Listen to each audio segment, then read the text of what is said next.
Olá, queridos estudantes, estamos aqui para mais uma aula de filosofia da terceira série. Hoje nós vamos ter a nossa aula de número 63 e hoje vamos estudar Marcuse e a dimensão estética, parte 1. Os objetivos são introduzir o pensamento de Herbert Marcuse, apresentar a ideia de dimensão estética deste pensador e também praticar assuntos recorrentes no Enem. E na aula anterior, nós estudamos sobre Adorno e a indústria cultural, parte 2. Nós analisamos ali bem o que seria a indústria cultural, vimos as questões relativas à arte contemporânea, melhor dizendo, né? E vimos essa ideia de uma padronização estética, você se conformar a um modelo, a um ideal que é transmitido ali através da mídia. E hoje nós vamos ver Herbert Marcuse, que também é um filósofo da Escola de Frankfurt. Herbert Marcuse viveu entre 1998 e 1979. E ele foi sociólogo e filósofo. Aliás, 1898 e 1979. Né? E ele também integrou a Escola de Frankfurt. Agora temos aqui um pequeno exercício para vermos se vocês estão afiados. Que conceitos foram elaborados por Freud para explicar a mente? Então, lembrando lá daquelas aulas do segundo trimestre que nós estudamos, né? Tanto comigo, vocês viram, com o professor Lucas, quanto com o professor Luiz Henrique. Quais são esses conceitos que Freud elaborou? Id, ego e superego? Ou arquétipos, complexos e inconsciente? Analise as alternativas e voltamos já com a resposta.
Já estamos de volta.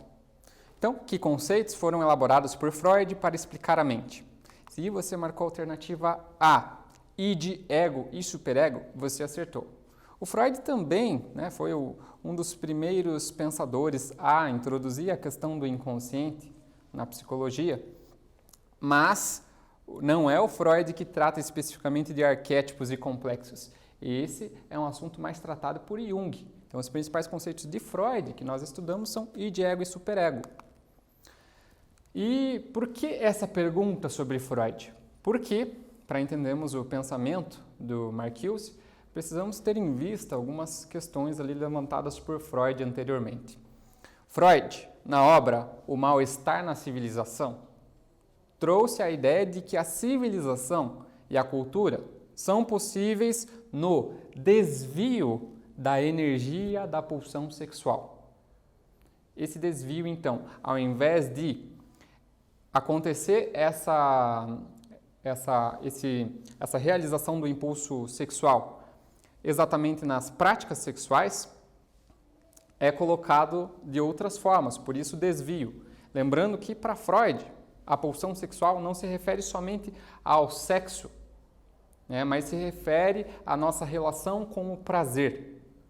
Então, o Freud colocou lá em O Mal-Estar na Civilização a possibilidade de um desvio dessa pulsão sexual, que tornaria possível a civilização e a cultura. A sexualidade, reprimida pela moralidade, gera a arte, a filosofia, a ciência, etc. Então, de acordo com Freud, o que possibilita a cultura o que possibilita a riqueza cultural e a vida em civilização é a repressão do impulso sexual, da pulsão sexual. Ao invés de toda essa energia ser gasta simplesmente com aquela relação de prazer mais relacionada ao corpo, ocorre esse desvio para um prazer mais intelectual, que daí nós vamos ter o prazer que o filósofo tem em fazer filosofia, que o cientista tem em fazer ciência, que o artista tem na sua criação. Então é um prazer que tem uma origem sexual, de acordo com Freud, origem na pulsão sexual. E esse processo de canalização, de desvio da pulsão sexual é denominado por Freud de sublimação. Sublimação é uma palavra que é emprestada da química, que ela se refere ao processo da passagem do estado sólido para o gasoso. Então seria uma atenuação, essa pulsão sexual, que ela seria inicialmente, originalmente direcionada ao corpo, ela passa a ser direcionada às atividades espirituais, por assim dizer, mais relacionadas a um prazer que nós encontramos no nosso espírito. E Freud diz que não é possível uma civilização sem repressão e sem a sublimação, de acordo com o que é colocado em O Mal-Estar da Civilização. Isso que a gente tem que ter em vista para analisar o Marcuse. O Marcuse, ele escreveu uma obra chamada Eros e Civilização, e em Eros e Civilização, de 1955, ele se perguntou se Freud teria razão ao entender que a civilização depende da repressão. Repressão, ou seja, a supressão do impulso sexual, da maneira que ele ocorreria originalmente na natureza, para que ele ocorra de formas sublimadas. Para que esse impulso seja direcionado para práticas espirituais, digamos assim. A luta entre o princípio de prazer, que são as forças inconscientes, e o princípio de realidade, que é o eu consciente, era considerada por Freud como eterna. Então, nós vemos lá em O Mal-Estar da Civilização, de acordo com Marcuse, a oposição entre liberdade e segurança. Na natureza nós temos liberdade extrema, mas nós trocamos essa liberdade pela segurança da vida social. Então, para isso a gente precisa reprimir toda essa sexualidade que ocorreria de uma maneira, lá na maneira que acontece na natureza. E é a moralidade que reprime isso. E aqui nós temos então uma pequena atividade. O deus Eros, na mitologia grega, personifica a vaidade, a ignorância, a sexualidade ou as trevas? O que você acha? Analise bem e já voltamos.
Olá, estamos de volta. Vejamos lá então se você se lembrou desse deus da antiguidade grega, lá da mitologia estudada provavelmente no primeiro ano. O deus Eros na mitologia grega personifica a vaidade, a ignorância, a sexualidade ou as trevas. Se você marcou a alternativa C, a sexualidade, você acertou em cheio. Eros é o deus do amor exatamente sexual e carnal, e é daí que provém o termo erótico. Eros, essa figura de Eros está em Londres, numa praça de Londres, e na mitologia romana, Eros é chamado de Cupido. O Hesíodo, lá quando ele escreve Teodiceia, ele vai nos dizer que Eros é uma das divindades primordiais. Eros, que faz com que as divindades se unam sexualmente para gerar os outros deuses. Então, Eros e a civilização é essa luta entre o amor sexual, né, entre essa sexualidade reprimida e a civilização. Para Marcuse, Eros, aprisionado pela necessidade de trabalho, com o avanço da tecnologia, está prestes a ser libertado. Isso significa que o avanço tecnológico, né, as máquinas, a inteligência artificial, na visão ali do Marcuse, ele fazendo essa análise prospectiva para o futuro, ele imaginava que futuramente a humanidade seria libertada do trabalho, né, e isso poderia libertar essa força de impulso, essa força do impulso sexual, porque é o trabalho, na visão lá de Freud, em O Mal-Estar na Civilização, que leva o ser humano a reprimir, a renunciar à sua sexualidade. Então, em vista da sobrevivência, em vista da preservação de si mesmo, o indivíduo é obrigado a refrear o prazer, a deixar o prazer em segundo plano. E o Marcuse vai dizer que o aumento da tecnologia ele vai levar necessariamente ao aumento do tempo livre. Quando a nossa civilização atingir um momento que a tecnologia se tornou suficientemente aprimorada, as pessoas não precisariam mais trabalhar. Então é uma visão bastante idealista que ele tem, né? Que ele esperava que aconteceria no futuro, se a gente olhar a partir da realidade que nós temos hoje. O ócio, que na antiguidade era privilégio de poucos, ócio é você ficar sem fazer nada, né? Na antiguidade isso era um privilégio de poucas pessoas. E na Idade Média era só coisa de pessoas nobres. E o trabalho era visto como algo desprezível, coisa para pessoas que não tinham classe, coisa para pessoas simples, né? E na modernidade isso se inverte. O trabalho que vai ser valorizado e o ócio é visto como de uma maneira negativa, pejorativa até mesmo, né?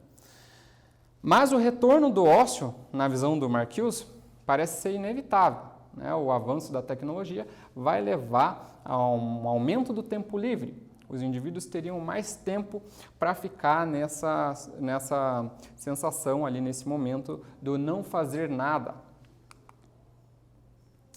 Então, aqui nós temos essa questão do progresso tecnológico e a liberdade. O progresso tecnológico, na primeira parte ali desse pensamento do Marcuse, ele levaria à liberdade das pessoas.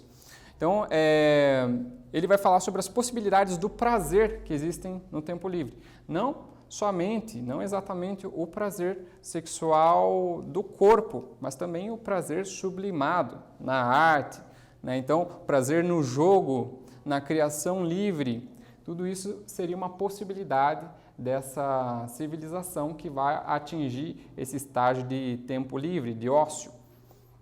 A necessidade, a luta pela sobrevivência, a competição, a angústia podem ser superadas se a gente souber aproveitar a tecnologia, na visão do Marcuse. Aproveitar a tecnologia a favor de todas as pessoas, a favor da liberdade e do desfruto do prazer de todos. Então, na visão dele, seria possível uma sociedade não repressiva, contrariando aqui o pensamento de Freud. Uma sociedade, ou seja, que permite ao ser humano criar e desfrutar do prazer.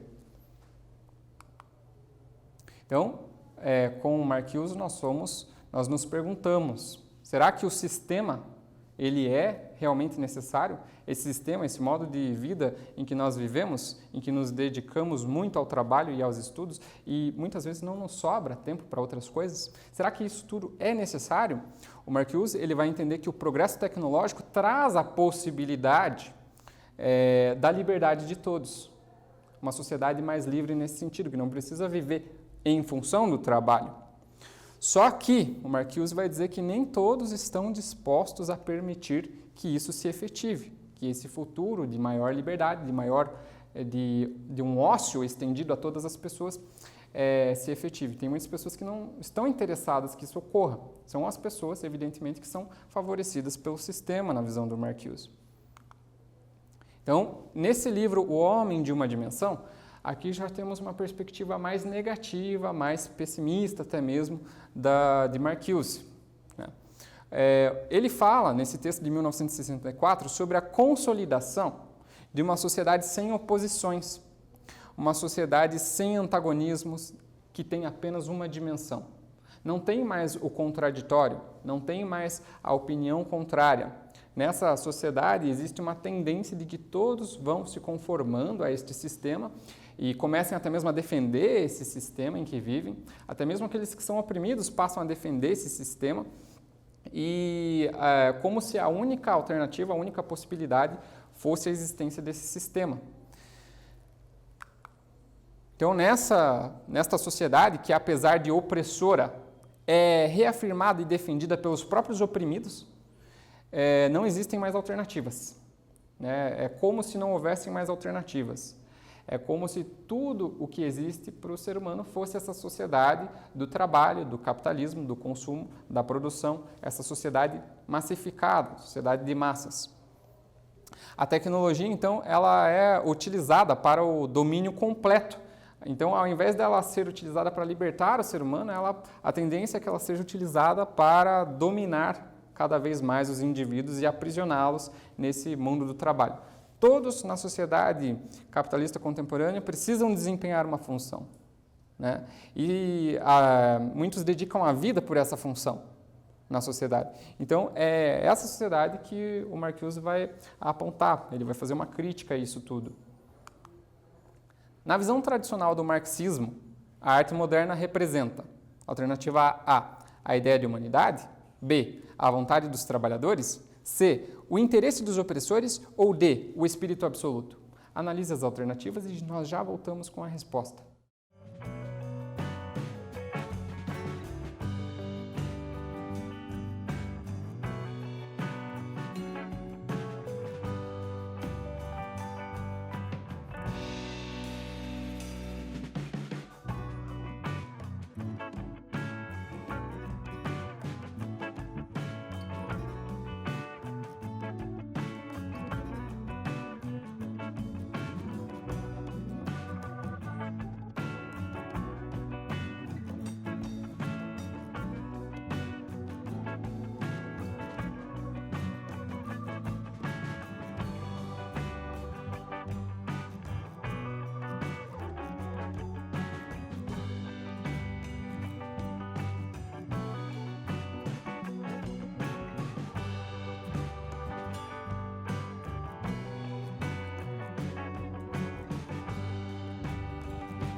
Já retornamos. Vamos ver se você acertou. Na visão tradicional do marxismo, ou seja, como Marx pensou, a arte moderna representa. Se você marcou a alternativa C, o interesse dos opressores, muito bem, você acertou em cheio. Para Karl Marx, a arte na sociedade capitalista moderna, ela serve para difundir ainda mais os interesses da classe que oprime, que são os burgueses, na linguagem como ele coloca. Então, na visão tradicional do marxismo, como Marx a pensou originalmente. Mas o Marcuse, ele vai dizer que ele tem um pensamento de influência marxista, mas ele vai dizer que a arte não é só isso. Ele vai fazer, então, essa crítica ao Karl Marx. Ele vai dizer o seguinte, em um texto chamado Contra a Revolução e Revolta. A arte não é apenas instrumento de dominação. A arte ela também consegue mostrar o que está oculto nesse sistema. Se essa sociedade de uma dimensão só, aparentemente, ela é toda blindada, ela vai continuar dessa forma e não existem mais contradições, oposições, não existe mais dialética, não existe mais luta de classes, aparentemente, a arte, muitas vezes, ela vai mostrar que existe o contraditório e que existem problemas. Então, a arte é uma linguagem que mostra para nós aquilo que muitas vezes a gente não consegue ver em um primeiro momento. Então, na arte nós encontramos representações que mostram a essência através da aparência. Já vimos bastante isso nas nossas aulas de estética. E a arte, ela também é crítica. E muitas vezes ela então é capaz de mostrar aquilo que se passa de uma maneira muito mais precisa, através da sensibilidade. A arte é a linguagem da sensibilidade. E essa sensibilidade muitas vezes nos leva à crítica. Então a arte também tem esse importante papel crítico. Ela não é somente instrumento de dominação, ela não é somente uma arte que se tornou mercadoria, mas Marcuse vai dizer que existe uma tendência também na arte em provocar a crítica, em impactar as pessoas através do que é representado na obra de arte, para levar as pessoas a se questionar. Já aconteceu isso com você quando você assistiu algum filme, escutou alguma música? Já foi impactado, já fez uma certa crítica à realidade a partir de algo que você usufruiu ali numa obra de arte? Aqui temos um breve texto ali do Marcuse. A comunicação dos novos objetivos históricos, radicalmente não conformistas, da Revolução, exige uma linguagem igualmente não conformista, na mais larga acepção. Uma linguagem que atinja uma população que introjetou as necessidades e valores de seus amos e gerentes e os tornou seus, assim reproduzindo o sistema estabelecido em seus espíritos, suas consciências, seus sentidos e instintos. Então, o Marcuse está falando sobre essa sociedade unidimensional, novamente. Ele está falando que a arte ela representa a possibilidade de romper essa unidimensionalidade, né? Essa sociedade de apenas uma posição, apenas uma ideia, uma filosofia, né?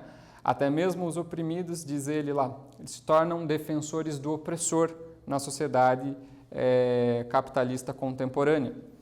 Mas através da arte existe a possibilidade da negação, é a possibilidade de pensar as falhas do sistema em que a gente vive.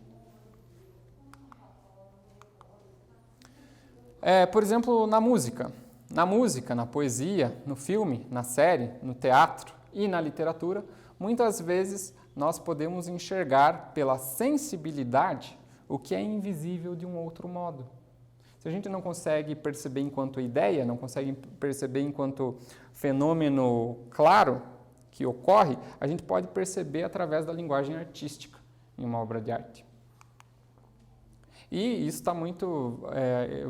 o Marcuse vai revalorizar a arte romântica. O Marcuse vai dizer assim, a arte romântica é a prova de que a arte ela não defende somente o interesse dos opressores. Porque o que nós vimos lá na estética romântica?